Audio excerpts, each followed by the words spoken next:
What is good, YouTube? Warstu here with a video on Godzilla X Kong 3. Yes, another kaiju MonsterVerse video coming up. There's so much news to go over. Also, we've got even more context and even more information about said plot leaks for this movie, which the general consent is people think it's fake, but seeing as where I got it from, I know it's publicly out there on 4chan, it always was, but I got the information from somewhere else. The person who gave it to me showed me a lot of stuff about Godzilla X Kong before the movie came out, so I'm inclined to believe it's actually more accurate than what some people were thinking. Obviously, the AI image on Twitter that was going around, that isn't real, but I never said that was real. And also, this far out, the movie's not even shot yet. You got to take everything with a pinch of salt, but like I've said, this starts to build the hype for the movie. It also gets the kaiju MonsterVerse fans talking again, so it's good. So what is good, YouTube? Warstu here. If you are new around here, what the frickin' are you doing? Make sure to subscribe to never miss any of the Marvel, DC, kaiju, MonsterVerse, pop culture-based content I try to live on a day basis. If you are new around here, make sure to subscribe to never miss any content. Check us out on Instagram at Warstu to see the beautiful face behind the beautiful voice. Although when my new setup is complete, I will be on camera a lot more. Also check us out on Twitter, WarstuG. Right, let's get into it. So, hot off the heels of Katie Dever, I'd like to apologize to absolutely no one because I called her Denver instead of Dever. Okay, I said it slightly wrong. I sometimes I rethink it's not there. It ain't that bad. So, as I said when we went over that deadline report, her being casted is great because it tells you they are under 6 months till they shoot. Also, it tells you that they are starting to cast, so it tells you the script is pretty much good to go. David Callahan's script's good to go, but seeing as he's penned some Marvel and DC projects that weren't very good, I really hope this is the best script he's ever written. So, Dan Stevens has joined the cast, aka returned the cast. Trapper, the dentist, Kong Savior. But this is interesting because he's also joined the cast of Adam Wingard's next movie, A24, and people didn't think that he was going to be in this movie because of scheduling conflicts. Also, it says that Rebecca Hall has also joined Adam Wingard's latest movie, which is also A24. So people didn't think that either of these characters were going to be in it because of scheduling conflict with Adam Wingard's next movie, which is A24. So it's good because continuity. That is what fandoms love. Continuity. The fact that Trapper, the most over-the-top, flamboyant Mr. Hawaiian t-shirt guy, is in this movie, this brings in continuity. So this article says the following. Grant is directing the Creature feature, which recently brought on its first human actor, Caitlin, aka Kate Dever, who is new to the franchise. Plot details are being kept under wrap under the Earth's crust. But Legendary has said the story will feature several new human characters alongside the beloved, iconic Godzilla and Kong as they face off once again against a catastrophic world-ending threat. Yeah, I mean, it sounds cool, but like I say, he's wearing a loose Hawaiian shirt, it literally says this in the article, but the fact that Dan Stevens is in it, it's all about continuity. In any fandom, people love continuity, so this is freaking cool. Let's see if Rebecca Hall can also rejoin the cast because, let's be honest, I know that she's not beloved, but she has been pinnacle to the last two MonsterVerse movies, as far as I'm aware. So that will be freaking cool.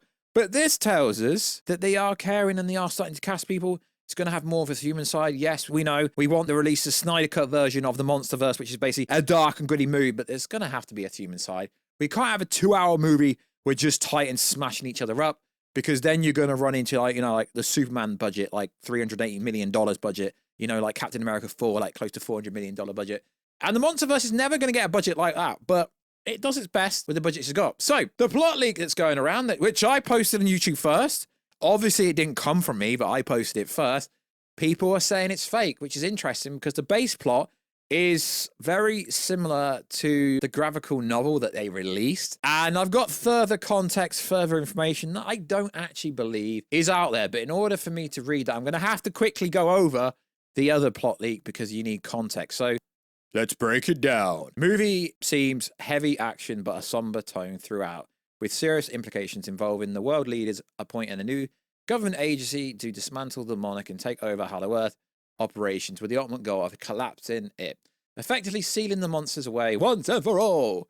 For all the destruction and events of Godzilla X Kong and the realization of undocumented portals in Hollow Earth. The antagonistic this time around is actually an arranged Godzilla and the government agency responsible for upsetting the balance of nature. So people didn't understand what I meant here. Basically, it's saying that Godzilla is absolutely enraged by the events of the unbalanced of nature. Shimo returns for a cameo, but is subdued by the military in Hollow Earth through new anti-weaponry, the use of mechanized zombie titans, including skull crawlers. This angers the great apes in Hollow Earth, who sees the humans as tyrants, no different than Scar King. Your boy Kong is especially angry by this, the reanimated skull crawlers.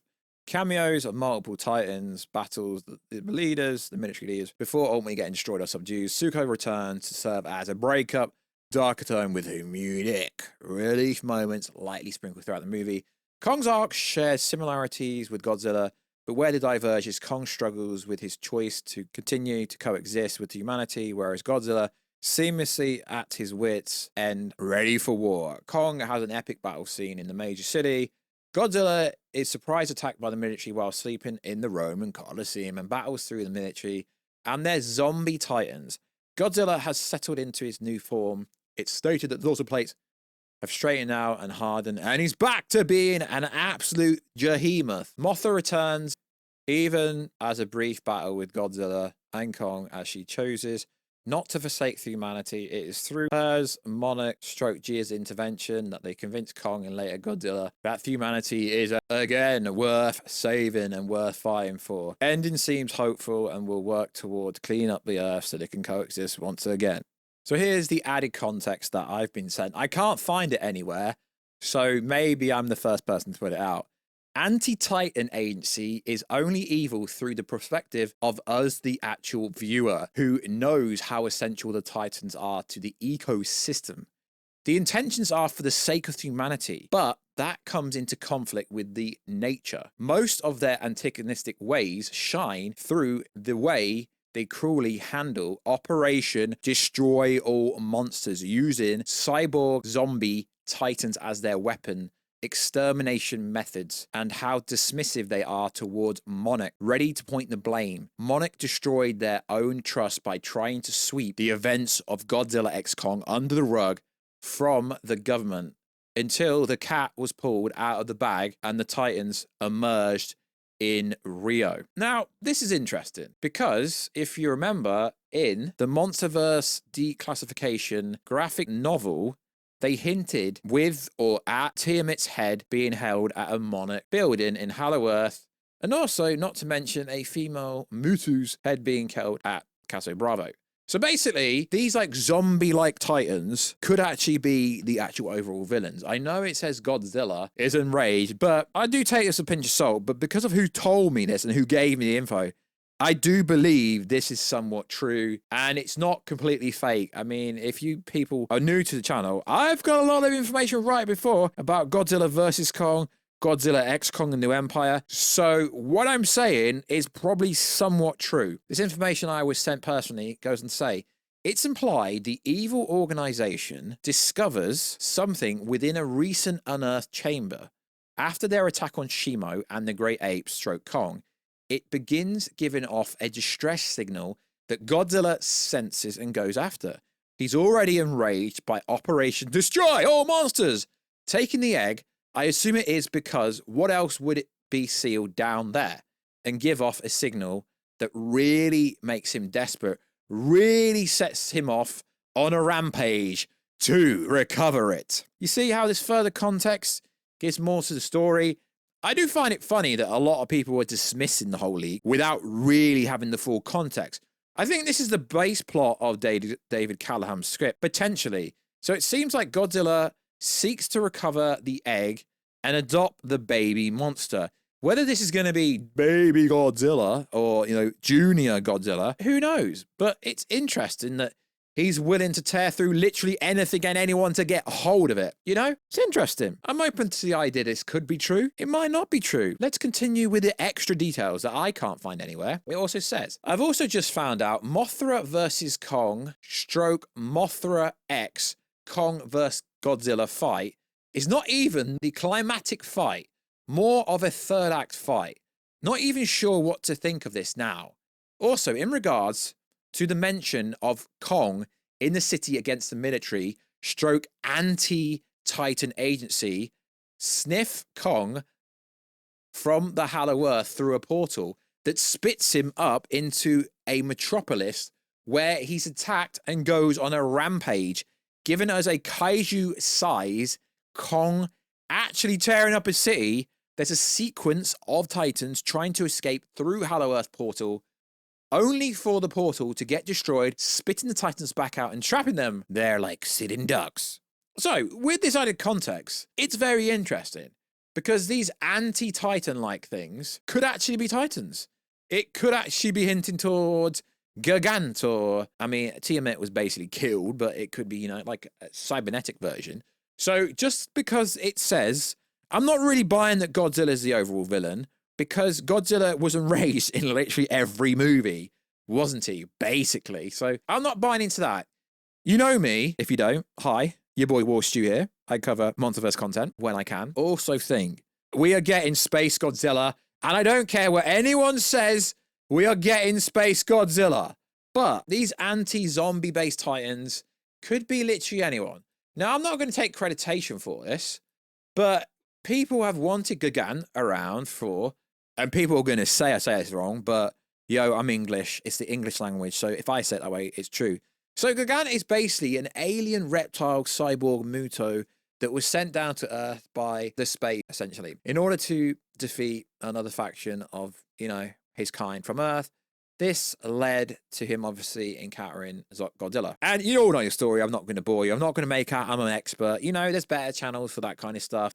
For example, my buddy over at Goju Center and my boys over at Dangerville. They're more like explainers, like, you know, lore, that kind of stuff. If you want that kind of stuff, go over there. But I'm just saying that, you know, people do assume that if this is true, that, you know, we could get Tone. Yeah, I've said that wrong on purpose. We could get Space Godzilla. We could get Destroyer.